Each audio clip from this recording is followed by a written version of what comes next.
여러분들, 드디어 인도가 중국의 인구를 따돌렸다고 난리가 났어요. 사실상 인도, 킹도가 세계 1위, 야 이름도 좋다, 인구 대국으로 자리를 잡았습니다. 이제 상식이 뒤바뀌어버리지 않았습니까? 이제 우리 중국은 1등이 아니라 2위로 떨어져 버렸어요. 인도는 지금 중국의 인구를 추월한 것도 모자라서요, 내년 2024년에는 중국과 홍콩을 합친 인구마저도 넘어설 예정입니다. 그래서 오늘 영상은 인구 1위 대국인 이 킹도 형님을 구경해보면서 인구의 증가가 경제한테 얼마나 개꿀인지 아주 쉽고 재밌게 알아보도록 할게요. 자, 일단요, 인도가 중국을 넘어섰다고는 말씀드렸는데 좀 더 세부적으로 근거를 말씀드려야겠죠. 여기 UN 인구기금 형님들은요, 2023년 세계 인구 현황 보고서를 내고 이렇게 얘기합니다. 우리가 조사해보니까 인도는 2023년 중국을 제껴버리고 세계에서 인구가 가장 많은 국가가 될 겁니다 라고 말을 하는데, 이 차트를 보시면요, 세계 인구의 근본 그 자체였던 중국, 드디어 인도한테 밀려났습니다. 제일 위에 있는 게 차이나가 아니라 인디아예요. 이 보고서에선 인도의 인구는 자그마치 14억 2,900만 명. 야, 이거 상상도 안 될 정도고, 중국도 이와 비슷하지만 중국 형님들은 14억 2,600만 명에 그치면서 인도가 중국을 드디어 싸빠른 상태입니다. 그 와중에 인구 3위 국가는 역시 킹합 중국, 천조국 성님들이 차지하셨고요. 이게 참 중국과 인도, 아니지 이제 중국이 1등이 아니니까 인도부터 말해줍시다. 이게 참 인도와 중국은요, 그래도 대단한 게 우리 중국과 인도의 인구를 합치기만 하면 유럽 대륙과 아프리카, 미국 대륙의 총 인구를 합친 것보다 훨씬 많다는 거예요. 둘만 합쳐도 뭐 거의 30억 인구니까 아찔하죠 정말. 자, 그렇다면요, 인도가 중국의 인구를 추월한 마당에 이런 생각이 좀 드실 수도 있어요. 아니, 인구가 많아도 적당히 많아야지. 인구가 많아지면 다 좋은 거냐구리? 보통 경제 쪽에서 말하는 학계의 정설은요, 인구 증가는 경제 성장에 매우 오지게 좋은 긍정적인 영향을 미친다는 겁니다. 아무 따로 그냥 애만 많이 낳으면은 경제 성장의 가능성 엄청 높아진다는 거죠. 그 이유가 뭐냐면요, 인구의 증가가 꾸준하기만 하면 소비와 생산 활동이 꾸준할 수 있다는 거고요. 한 나라의 인구가 늘어난다는 것을 모두가 알고 있으면 미래 수요에 대해서도 긍정적으로 바라볼 수밖에 없습니다. 입이 많아지는데 먹을 것도 많아져야 되고, 입을 것도 많아져야 되고, 생산할 것도 많아져야 돼요. 제조업이 됐든 서비스업이 됐든 농업이 됐던 간에 모든 산업엔 긍정적인 영향을 미칠 수밖에 없습니다. 인구가 많아지는 미래를 대비하려면 일을 벌릴 수밖에 없어요. 거꾸로 인구가 감소하거나 출산율이 거꾸로 처박히는 우리 킹한민국만 보면 무슨 생각이 듭니까? 출생률 0.79 딱 박아버리니까 이 나라는 망했니, 소멸 단계에 들어갔니, 좋은 소리 하나도 안 나오잖아요. 한 나라의 인구가 늘어난다는 것이 확실하면 투자를 유치하기에도 도움이 됩니다. 인구가 많으면 많을수록 그 나라의 시장의 규모도 커지기 때문에요, 내국 기업들 말고도 해외 기업들이 투자를 많이 해줄 수도 있죠. 솔직히 거대한 시장만 보고 침 흘리면서 찾아올 기업들 겁나 많습니다. 중국의 파워가 거세졌을 땐 모든 나라의 기업들이 중국 형님들의 따뜻한 젖꼭지 한번 빨아보겠다고 안달이 나서 달려왔었고요. 중국 시장만이 정답이라 외치면서 중국행 티켓을 뽑았습니다. 리얼로다가 중국 가서 성공만 하면 장밋빛 인생을 꿈꿀 수 있었으니까요. 자, 이렇게 해서 인도가 중국의 인구를 따라잡아 추월한 게 대체 뭘 의미하는 거냐? 중국의 인구 14억 2,600만 명, 인도의 인구 14억 2,900만 명, 약 300만 명 차이입니다. 인도의 인구가 중국을 추월해 뚫어버린 현재 시점은요, 인구 1위 국가의 전환점이며 앞으로는 몇 세기 이상 다시는 볼 수 없을 이벤트입니다. 근데 여기서 중요한 건요, 2023년이 중국의 인구 곡선이 이제 마이너스로 향하는 시점이기도 하면서 인도가 중국을 뚫어내는 시점, 이 두 가지가 동시에 겹쳤다는 겁니다. 사실 인도가 중국을 이겼다 요것보다도 이제는 중국이 현재 시점을 끝으로 인구 곡선이 내리막을 찍었다는 게 더 중요해요. 사실상 경제 규모는 중국이 인도의 5배는 넘거든. 이 차트를 보시면 고개가 확 꺾였죠 이제. 반면에 인도는 14억 인구에서 아직도 배고픈지 멈추지 않고 상승하려는 추세 그대로 유지하고 있어요. 중국은 2022년을 기점으로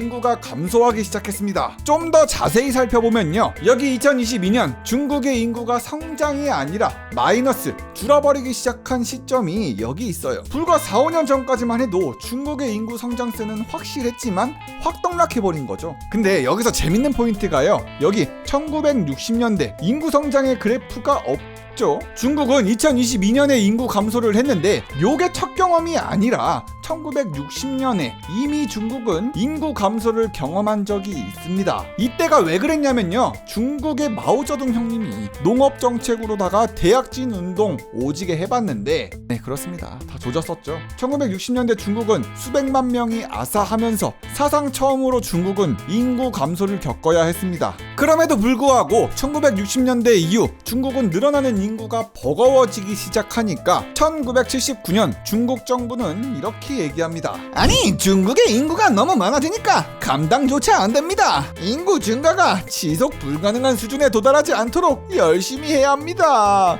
따라서 우리 중국은 1가구 1자녀 정책을 시행하겠어요. 중국의 인구 성장이 느려진 건요, 중국의 정책이 한몫했습니다. 1가구 1자녀 정책, 그냥 중국의 출산율 바닥으로 내리꽂아 버렸죠. 둘째를 낳기만 하면 연소득의 몇 배 수준의 벌금을 때려버리는데 중국 국민들은 뭐 당연히 하나만 낳고 말겠죠. 중국은 직간접적으로 수억 명의 중국 여성한테 낙태를 강요했습니다. 근데 문제는 중국의 부부들이 아이를 하나만 가지려다 보니까 많은 가족들이 여아보다는 남아를 선호했고요. 중국 인구 중에 독신 남성이 엄청나게 많아졌습니다. 중국 정부는 원래 2명 이상은 못 낳게 하다가 갑자기 헐레벌떡 정책의 기조를 바꿨습니다. 2016년 우리 중국은 1가구 1자녀 정책을 폐기하고 2자녀까진 오케이 하겠습니다. 2021년 아니 아직도 모자라요. 우리 이제는 3자녀까지 가질 수 있도록 허용하겠습니다. 하지만 늦었죠. 2021년 세자녀 허용이고 뭐고 바로 다음 해인 2022년부터 중국의 인구는 감소하기 시작했습니다. 중국 공산당은 인구 감소세를 되돌리는 데는 실패했고요. 많은 인구 통계 전문가들도 중국의 인구 감소 추세 바꾸기에는 너무 늦었다고 얘기를 하죠. 중국의 국가통계국장은요, 2022년에 벌어진 인구 감소에 대해서 이렇게 얘기합니다. 우리 중국의 인구는 작년에 비해서 약 85만 명이나 줄었어요. 출산율도 마찬가지인 게 중국의 출산율은 집계 이래 최저치인 1.28명이라고요. 실제로 중국의 사망률은 2022년에 처음으로 출생률을 넘었습니다. 인구 감소 확실하죠. 이번에 인도의 인구가 중국의 인구를 추월했다는 이런 기사가 대대적으로 뜨니까요, 중국 정부도 상당히 기분이 언짢아 보였습니다. 중국 공산당 대변인은 이렇게 얘기하죠. 그 서방 언론이 우리 중국을 까고 싶어서 안달난 거 아닙니까? 우리가 인구 감소한 걸로 너무 지나치게 악담을 하고 있습니다. 중국 정부는 서방 매체가 의도적으로 중국의 발전을 무시하고 중국을 뒷담화한다면서 기분 나쁜 티 진짜 풀풀 냈어요. 중국 외교부 대변인 완원빈 형님은요, 결국 이런 인터뷰까지 합니다. 우리 중국은 이제 인구로는 밀린다는 게 사실입니다. 허나 현재 시점에선 인구는 양뿐만 아니라 질이 중요한 거 아니겠습니까? 우리 중국의 질은 최고예요. 메이드 인 차이나 넘버원.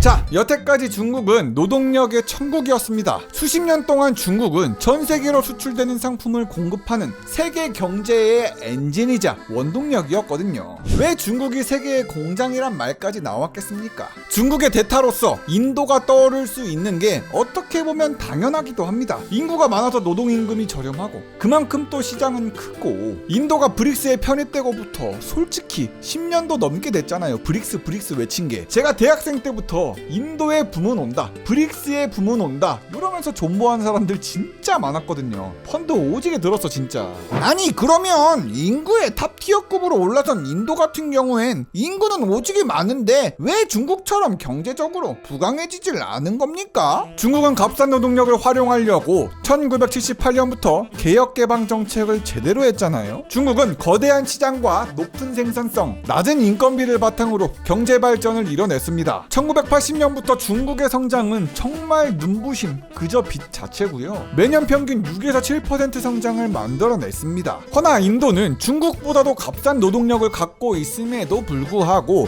최근 10년간 평균 성장률 4%에서 5% 내외 정도밖에 안 돼요. 인도는 중국보다 늦게 1991년이 돼서야 경제 개혁을 하고 자유시장 경제로 전환은 했지만 중국만큼 제대로 꿀 빨진 못했습니다. 1990년까지만 해도 두 나라의 1인당 GDP 거의 비슷하게 동일하게 움직이긴 했지만요. 이때부터 중국은 역사상 그 어떤 나라보다 더 많은 부를 엄청나게 빠르게 창출하면서 세계를 뒤흔들었습니다. 인도 역시 경제를 자유화하고 나서부터는 조금 떡상하긴 했지만 중국에 비해서는 뭐 아무것도 아니죠. 현재 중국과 인도의 1인당 GDP 차이는 약 5배 이상 차이 날 정도입니다. 1인당 GDP 중국은 거의 13,000달러인 반면 인도 평균 2,500달러밖에 안 돼요. 일단 인도가 중국보다 잘 안 됐던 거는 사회 인프라가 정말 많이 모자랐다는 게 문제예요. 그 흔하디 흔한 콘크리트 포장도로가 정말 적고요. 중국은 국가 차원에서부터 인프라에다가 신나게 투자를 했지만 인도는 인구는 늘어만 가는데 거기에 맞춰 인프라를 구축하진 못했습니다. 아쉬울 따름이죠.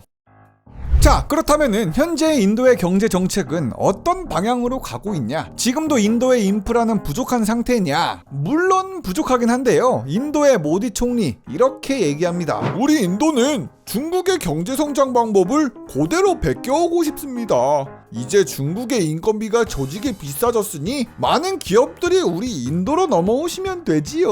라고 말하면서 It's time to 인도, 인도의 시간이 도래했다고 하면서 인도 붐이 올 거라고 하고 있어요. 실제로 지금의 인도는요, 모디 총리가 집권한 9년 동안 도로, 철도, 공항, 고속도로 이런 드넓은 인도를 인프라 투자로 채워나가고 있습니다. 중국이 갖고 있는 세계의 공장 이 타이틀을 뺏어 오겠다는 거죠. 이게 정말 상징적인 게 뭐냐면요, 여태까지 아이폰은 중국에서 많이 만들었잖아요. 허나 요번에 애플은 14억 인구의 젖과 꿀이 흐르는 땅 중국보다도 인구가 더 많은 인도에 상륙하기로 했습니다. 인도를 탈중국화의 거점으로 공을 들이고 있는 애플은요, 아이폰 14를 중국과 함께 인도에서도 생산하기 시작했고요. 아이패드마저도 인도에서 생산하겠다고 검토 중이라고 합니다. 애플이 중국에서 빤스런을 치면서 인도로 가니까요, 애플의 최대 협력 기업인 폭스콘마저도 인도행을 밟고 있습니다. 마찬가지로 폭스콘은 약 7억 달러를 쏟아부어서 인도에 공장을 만들고 있고요. 아이폰 부품 공장 지금 뚝딱뚝딱 만들어지고 있습니다. 모다 총리는 당연히 두 팔 벌려서 애플도 받아주고 폭스콘도 받아주고 여러 혜택 뿌리면서 세금까지도 줄여주고 있죠. 하지만 인도 인구는 너무 많은데 제조업도 아직 너무 약하고 일할 데가 없어서 실업률이 너무 높은 게 문제입니다. 이 놀아나고 있는 노동력을 소화시키지를 못하면 아마도 인도는 중국은 잡긴커녕 계속 고꾸라질 거예요. 영상 끝까지 봐주셔서 정말 감사드리고요. 구독과 좋아요 좀 눌러달라구리. 그럼 다음 영상에서 보자구리. 굿. 리뷰형이는 바보다구리.